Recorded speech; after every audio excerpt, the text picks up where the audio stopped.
안녕하세요. 전수산재의 전경국 농사입니다. 오늘은 회사에서 일하다가 갑자기 쓰러져 사망한 경우 회사를 상대로 어떤 자료를 요청해야 할 것인가, 그 4가지 서류에 대해서 집중적으로 설명드리도록 하겠습니다. 첫 번째, 근로계약서를 반드시 확인하자입니다. 여기서 근로계약서를 확인하는 이유는 기본적으로 그 회사의 소속인 것을 확인하기 위한 것이기도 하고, 그것보다 더 중요한 것은 근로시간이 하루에 몇 시간 계약되어 있는지를 확인하기 위한 것입니다. 출근 시간과 퇴근 시간, 그리고 휴게 시간이 언제 몇 시에 부여되어 있는지를 확인하기 위한 것입니다. 다음으로 휴일이 또 언제 부여되어 있는지, 경우에 따라서는 휴일이 주 5일 근무 형태로 운영되는 경우도 있고, 경우에 따라서는 주 6일, 토요일에도 일을 하는 경우도 있습니다. 예를 들어서 토요일 날 4시간 근무하는 경우가 있겠죠. 토요일 근무까지 합쳐서 주 45시간, 44시간, 내지는 48시간으로 운영되는 경우도 있겠죠. 그런 기본적인 근로시간을 확인하고, 그 다음에 휴게 시간이 30분인지 1시간인지, 기본적으로 보통 1시간으로 되어 있지만 때에 따라서는 45분이 부여되어 있을 수도 있고 1시간 반이 부여되어 있을 수도 있을 것입니다. 그래서 근로시간이 하루에 몇 시간 정해져 있는지를 확인하기 위해서 근로계약서를 첫 번째로 확인하자입니다. 일하던 중에 갑자기 쓰러져 사망한 경우 유가족이 회사를 상대로 요청해야 될 두 번째 서류는 출퇴근과 관련된 기록 자료를 확인하자입니다.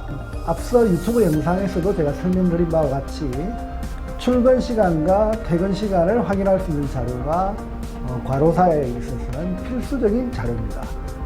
그러면 출퇴근 시간을 확인할 수 있는 그 자료를 조금 더 구체적으로 들어가 보면 어떤 자료가 필요할 것인가? 보통 회사의 출입카드를 많이 활용을 합니다. 하지만 출입카드 같은 경우 좀 규모가 있는 회사, 또는 어느 정도 직원에 대한 관리 감독을 잘 하고 있는 회사인 경우에는 출퇴근 전산 체크 자료들이 다 확인될 수가 있습니다.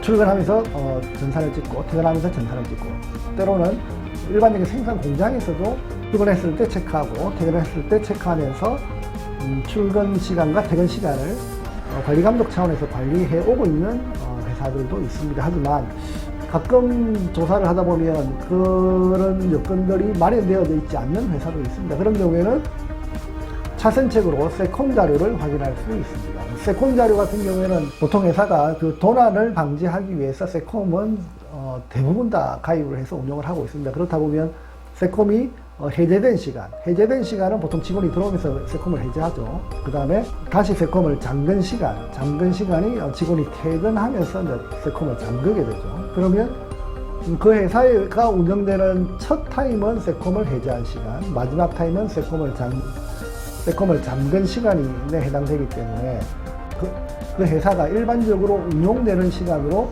세콤 시간을 기준으로 삼을 수가 있다고 볼 수 있습니다. 하지만 그 세콤 시간이 모두 다 해당 근로자 고인의 근무 시간으로 볼 수는 없겠죠. 하지만 일반적으로 그 회사가 운용되는 전체적인 운용 시간으로 확인할 수 있기 때문에 아마 그 범위 안에는 해당 근로자, 다시 말해서 고인이 근무를 했을 것이다 라고 추정을 할 수 있을 것이라는 것이죠.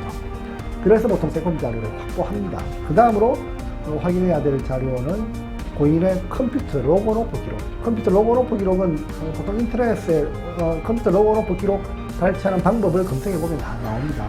컴퓨터 로그온 오프 기록을 통해서 근로자가 컴퓨터를 켜면 업무가 개시된 것이고, 최종적으로 컴퓨터를 끄면 업무가 끝난 것이다 라고 볼 수 있을 것입니다. 그래서 컴퓨터 로그온 오프 기록을 통해서 해당 근로자의 출근 시간 내지는 퇴근 시간을 확인할 수 있다는 것이죠. 하지만 이 기록 같은 경우에는 좀 아쉬운 측면도 있습니다. 보통 출근하면 바로 컴퓨터를 켜지는 않죠. 보통 커피 한잔 마시고 대화를 나누다가 업무를 개시할 때 이제 컴퓨터를 켜다 보니까 조금 시간이 빠지는 경우도 있겠죠. 그런 부분도 좀 참 고려를 해야 되지 않겠나 생각이 듭니다. 그 다음으로 또 확인할 수 있는 자료가 사내 전산망이 있는 경우에 사내 전산망에 로그한 기록 자료들을 그 회사의 전산실에 확인을 해보면 자료를 뽑아낼 수가 있습니다. 보통 이런 자료들은 한 6개월치가 보존되어져 있는 경우도 있지만 경우에 따라서는 이게 또 보존이 뭐 한 달, 두 달 정도 만에 다 사라지는 경우도 있어서 가능하면 빨리 가서 이런 자료들은 요청을 하는 게 좋겠다라고 생각을 합니다. 일하는 중에 갑자기 쓰러져 사망한 경우 회사를 상대로 요청해야 할 자료.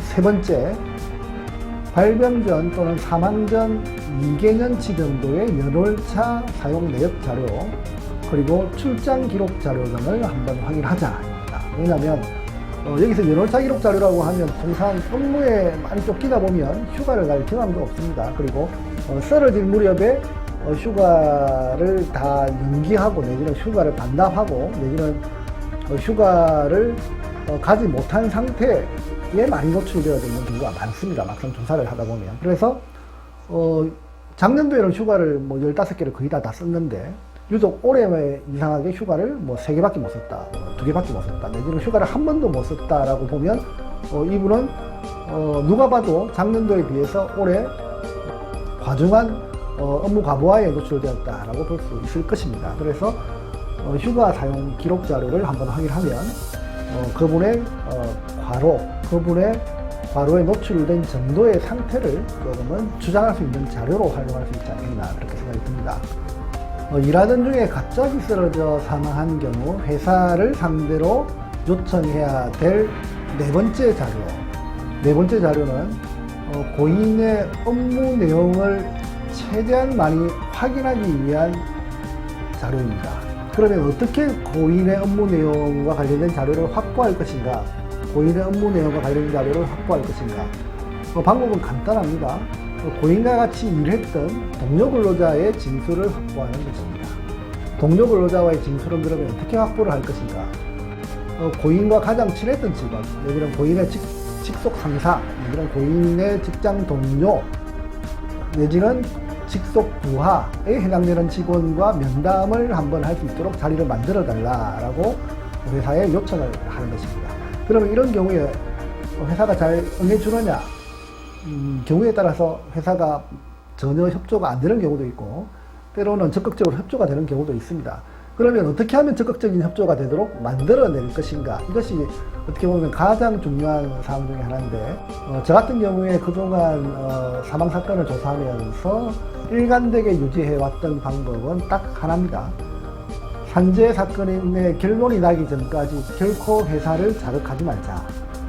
마음은 정말 유가족 입장에서 보면 또 갑작스럽게 내 남편이, 내 가족이, 내 형제가 일하다가 쓰러져서 사망을 했다고 보면 회사를 상대로 상당한 반감이 일어날 수가 있고 회사를 상대로 상당히 공격적으로 반응을 할 수 있습니다. 하지만 지금은 감정에 치우칠 문제가 아니고 어떻게 하면 이 사건을 업무상 사망으로 인정받을 것인가, 그 하나의 목적으로 모든 행동, 모든 의지들을 집합시켜야 한다는 것입니다. 동료 근로자를 만나서 어떤 식으로 질문을 하고 어떤 식으로 업무 내용을 파악할 것인가, 그 부분도 상당히 좀 전문적으로 기술이 좀 필요한 부분이긴 합니다. 저 같은 경우에는 동료 근로자를 한 번 이상 동료 근로자를 잘 만나주지를 않습니다. 그러면 한 번 만나서 사실 재해 발생 경위서에 쓸 수 있는 모든 내용들을 다 질문을 해내고 내가 궁금해하는 부분, 어떤 부분을 어떤 부분을 주장해서 최대한 유리한 자료를 확보할 수 있을 것인가, 또는 추가 자료로 요청할 수 있는 자료들은 무엇이 있을 것인가. 동료 근로자와 한 1시간 반 정도의 미팅을 통해서 집중적으로 진술을 확보하는 것입니다. 그 진술을 확보하는 내용이 상당히 다양할 수도 있는데 간단하게 설명드리면 고인이 쓰러질 무렵 어떤 업무적인 부담 요인들이 있었는지를 질문하고 이것은 발병 전 24시간 내에 어떤 상황이 있었는지, 놀람, 흥분, 두려움, 공포 상황이 혹시 있었는지, 발병 전 일주일 사이에 매 날짜별로 어떤 특이한 사항들이 있었는지, 발병 전 12주간 고인의 업무량이나 고인의 책임감이나 고인의 업무의 난이도나 고인의 업무 환경상의 어떤 특이사항들은 없었는지에 대해서 집중적으로 질문을 합니다. 질문해서 최대한 많은 양의 업무적인 부담 요인들을 끄집어내는 작업들을 하게 되는데 그 방법들은 그 세부적인 방법에 대해서는 제가 유튜브 영상을 통해서 한번 설명드리도록 하겠습니다. 이상의 서류를 회사에 협조 요청하는 과정에서 회사의 반응은 다양합니다. 제가 그동안 과로사 사건들을 조사하면서 느낀 바에 의하면 회사의 유형들은 상당히 다양하다. 적극적으로 협조하는 회사도 있을 것이고 반감을 가지는 회사도 있을 것이고 객관적으로 그냥 제3자 입장에서 방관하고 있는 회사도 있습니다. 그러면 어떻게 하면 회사를 협조적으로 만들 것인가, 협조를 최대한 끌어낼 것인가, 그 방법에 대해서는 다음 유튜브 영상을 통해서 한번 자세하게 제가 설명드릴 기회가 있을 것입니다. 그때 한번 설명드릴 수 있도록 하겠습니다. 이상으로 일하던 중에 갑자기 쓰러져 사망한 경우 회사를 상대로 요청해야 할 서류 4가지에 대해서 설명드렸습니다.